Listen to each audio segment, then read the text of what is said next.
का पर पूजन की तैयारी कर रही थी। लखनलाल जी धनुष बाण लेकर के आश्रम के अगल बगल में भ्रमण कर रहे थे। भगवान बैठे थे शांत चित्त। प्रभु को उसी समय अयोध्या की याद आई।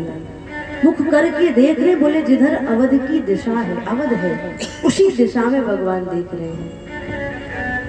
जब जब राम अवध सुधि करहि, तब तब बारी बिलोचन भरे। सुमेरी मात पितु परिजन भाई, भरत सनेह सील सेवकाई। भगवान को भैया भरत की याद आ रही है।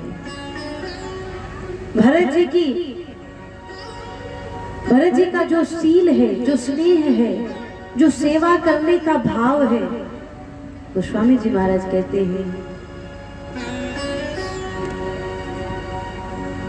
प्रभु को बड़ी याद आती है। याद कर कर के प्रभु स्मरण कर कर के रो रहे हैं। फिर भगवान ने अपने आप को संभाला। किशोरी जी अगर देख लेंगी तो देख करके बड़ी उदास हो जाएंगी। लखनलाल जी को कोई संभाल नहीं पाएगा। वर्णन मिलता है एक दिन भगवान बैठे थे आश्रम पर। बैठे बैठे प्रभु ने एक बेल के पेड़ को देखा। महाराज उस बेल के पेड़ पर लता घिरी हुई थी। सुंदर लता को देखा, बेल को देखा। भगवान बेल को देख करके कह रहे हैं धन्य है ये बेल, जिसको इस लता की छत्र छाया मिल रही है।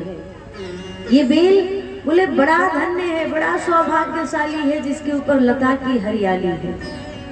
इतने में श्री किशोरी जी आई। किशोरी जी ने आकर के कहा नहीं नहीं प्रभु, ये बेल धन्य नहीं है। बोले ये लता धन्य है जिसको बेल की ऊंचाई मिली हुई है।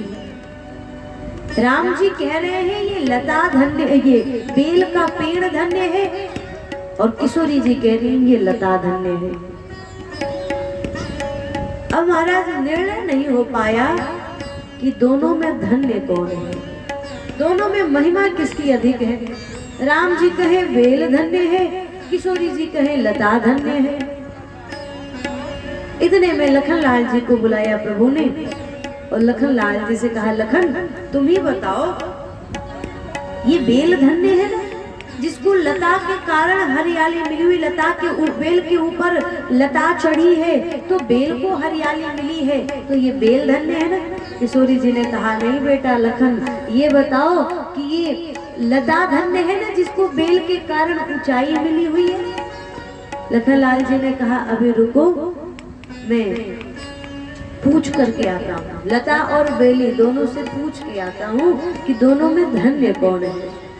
लखनलाल जी जो वहां गए, बोले लता और बेली दोनों के नीचे एक पक्षी बैठा था। देखा लखनलाल जी ने उस पक्षी को, लौट करके आए, बोले मिल गया उत्तर, मिल गया उत्तर। क्या उत्तर मिला? राम जी ने कहा यही कहोगे ना कि ये बेल धन्य है जिसको लता के कारण हरियाली मिली है। लखनलाल किशोरी जी ने कहा बेटा लखन यही कहना चाहते हो ना कि ये बेली धन्य है जिसको बेल के कारण ऊंचाई मिली है। लखनलाल जी ने कहा नहीं प्रभु, न तो बेल धन्य है और न ही लता धन्य है। कहना क्या चाहते हो? तुम्हारा उत्तर क्या है कि न बेल धन्य है न लता धन्य है। राम कहे तरु धन्य है, सिया कहे धन्य बेली। राम जी कह रहे हैं कि बेल का पेड़ धन्य है, किशोरी जी कह रही है नहीं बेली धन्य है। राम कहे तरु धन्य है, सिया कहे धन्य बेली। लखन कहे दो छाव में रक्षित पक्षी धन्य। लखनलाल जी कह रहे नहीं प्रभु, दोनों की छत्र छाया में बैठा हुआ जो पक्षी है ना वो धन्य है। राम जी के कहने का मतलब क्या था? बोले मैं तो बेल के समान सूखा हुआ था, तो मेरे जीवन में तो सूखापन था, लेकिन ये जो हरियाली है ना किशोरी जी, ये आपकी कृपा है। ये आपके प्रभाव से मेरे जीवन में हरियाली है। किशोरी जी कहना चाहती हैं, प्रभु मेरे जीवन में जो ऊंचाई मिली है ना, ये बेल स्वरूप आपकी कृपा से मुझे ऊंचाई मिली है। राम जी कह रहे, किशोरी जी आपकी कृपा से मेरे जीवन में हरियाली है। किशोरी जी कह रही, नहीं प्रभु आपकी कृपा से मेरे जीवन में ऊंचाई है।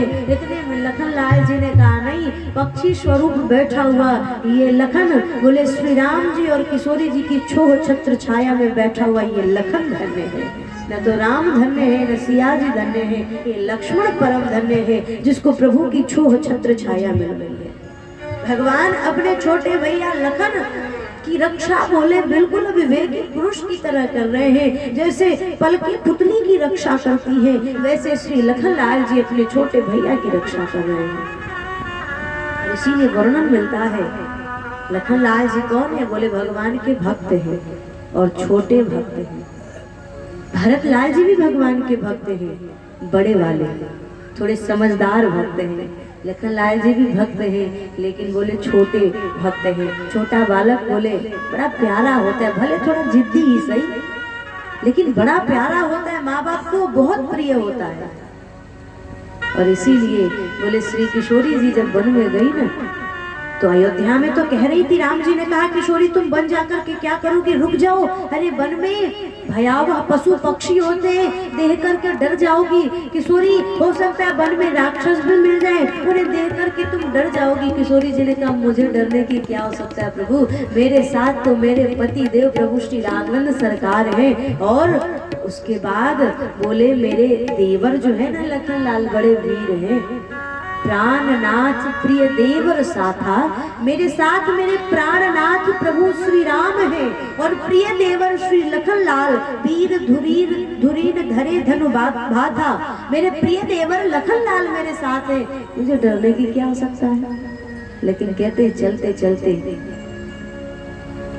वन में थोड़ा दूर चलते चलते किशोरी जी लखन लाल जी की स्थिति देखती है। लखन लाल जी थोड़े से श्रमित दिखाई पड़े।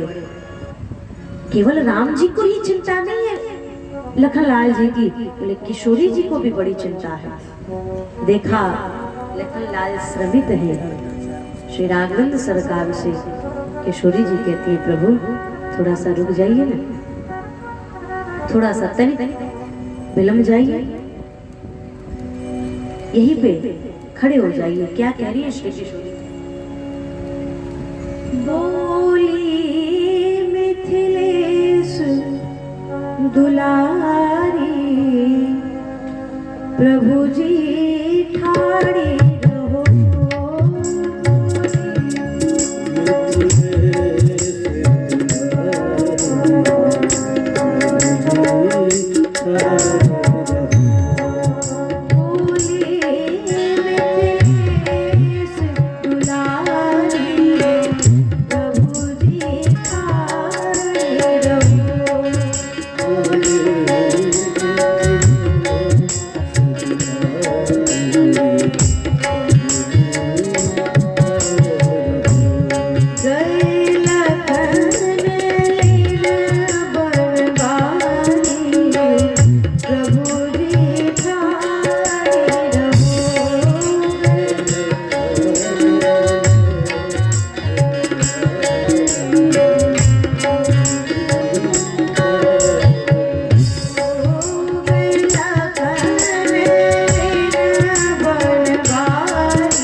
है लड़का।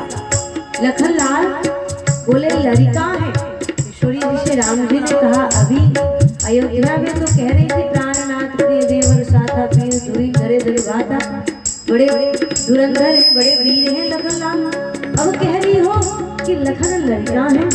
बोले हाँ प्रभु, जब से मैया श्री सुमित्रा ने कहा है ना कि लक्ष्मण तुम्हारा पुत्र है, किशोरी तुम उसकी मैया हो, तब से तो मुझे यही लगता है कि लखनलाल मेरे सबसे छोटे पुत्र हैं, इसलिए जल को गए लखन है लड़का। प्रभु जब तक लखनलाल जल लेकर के आते हैं तब तक राम जी ने कहा मैं क्या कहूँ। किशोरी जी ने कहा प्रभु एक बट की सुंदर छाया है, आप यहीं पर बैठिए और बैठ करके प्रतीक्षा करिए। किशोरी जी ने कहा बट की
लखनलाल जी तो जल लेने गए ही हैं, लेकिन अभी आपके चेहरे में मुझे थोड़ा श्रम दिखाई पड़ रहा है प्रभु, आप भी बड़े थके थके लग रहे हैं, तो बट की छाया में अगर बैठ जाएंगे ना तो मैं थोड़ी सी आपकी सेवा कर दूंगी।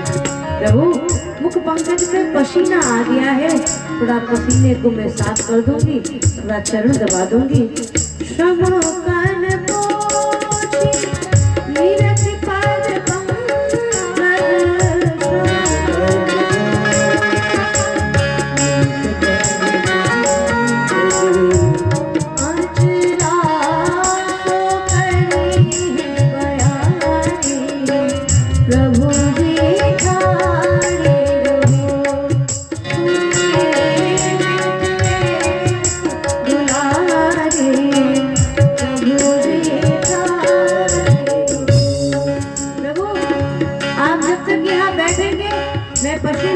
दूंगी, थोड़ा सा आंचल से प्रभु में हवा कर दूंगी, आपका भी श्रम दूर हो जाएगा। इतने में जल ले आई, लखन ले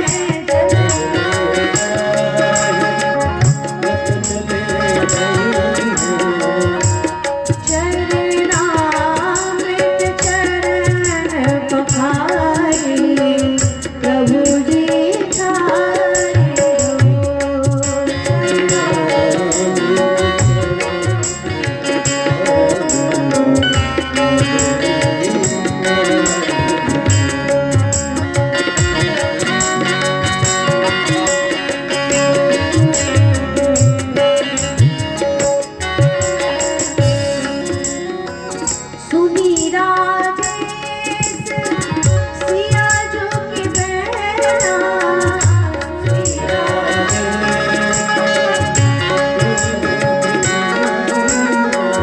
सुनी राजेश सिया जो की बहना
आप कुछ देर रुक करके लखन लाल जी की प्रतीक्षा कर लीजिए। इस प्रकार से श्री सियाजू राम जी को भी प्रेम